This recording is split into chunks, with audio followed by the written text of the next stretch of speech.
सरस्वती शिशु मंदिर वार्षिक उत्सव अनुष्ठित।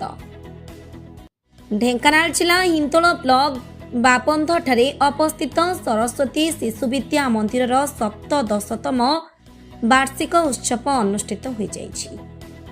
मुख्य अतिथि भावे ढेंकानाल सांसद श्री रुद्र नारायण पाणी, सम्मानित अतिथि भावे हिंदोलर विधायिका श्रीमती सीमाराणी नायक, मुख्य वक्ता भावे श्रीजुक्त चंद्रशेखर बेहेरा, विभाग कार्यवाह ढेंकानाल और अनुकूल राष्ट्रीय स्वयंसेवक संघ अध्यक्ष श्रीजुक्त संकर्षण विश्वाल, सभापति सरस्वती शिशु विद्या मंदिर बापंथ संपादक श्री देवराज साहू, श्री मनोज गड़नायक प्रधान आचार्य सरस्वती शिशु विद्या मंदिर प्रमुख जोगदे ग्रामांचल शिक्षानुष्ठान उज्ज्वल भविष्य कामना करथिले।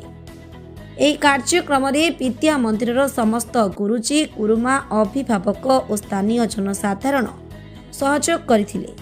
ପରେ ଛାତ୍ରଛାତ୍ରୀଙ୍କ ଦ୍ୱାରା ବିଭିନ୍ନ ରଙ୍ଗାରଙ୍ଗ କାର୍ଯ୍ୟକ୍ରମରେ ନୃତ୍ୟ ଗୀତ ପରିବେଷଣ କରାଯାଇଥିଲା ଓ ମୁଖ୍ୟ ଅତିଥିମାନଙ୍କ ଦ୍ୱାରା ବିଭିନ୍ନ ଖେଳ, ଗୀତ, ନୃତ୍ୟରେ କୃତିତ୍ୱ ଅର୍ଜନ କରିଥିବା ଛାତ୍ରଛାତ୍ରୀମାନଙ୍କୁ ମାନପତ୍ର ଦେଇ ପୁରସ୍କୃତ କରାଯାଇଥିଲା।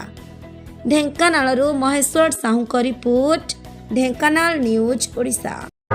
मुख्य वक्ता चंद्रशेखर बेहेरा, विभाग प्रमुख अनुगुल ढेंकानाल, आज प्रधान आचार्य मनोज कुमार गणनायक एवं ये फंक्शन वार्षिक उत्सवर समस्त दायित्व नहीं विद्यालयर संपादक देवराज साहू एमानक चेष्टार आज आम वार्षिक उत्सवटी सुचारू रूप से संपन्न हो पारिछि एवं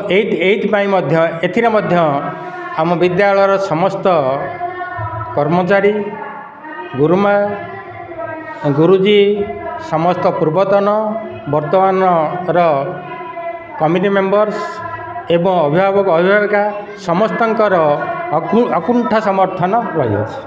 संपादक सरस्वती शिशु मंदिर बाबंध आज स्कूल 17तम वार्षिक उत्सव पालन भल सुरखुर है। आमर आगत अतिथि ठीक समय पहुँचले, ठीक व्यवस्था भितर हो पारा।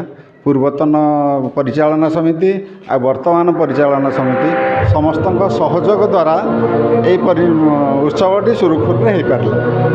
प्रधानाचार्य सरस्वती शिशु विद्या मंदिर बाबंध आज हूँ आम यही सरस्वती शिशु विद्या मंदिर सप्तदशतम वार्षिक उत्सव, जहाँकि कुनि कुनि पिलामानंक अंतर्निहित गुणावली परिप्रकाश करिवार यह मुख्य लक्ष्य।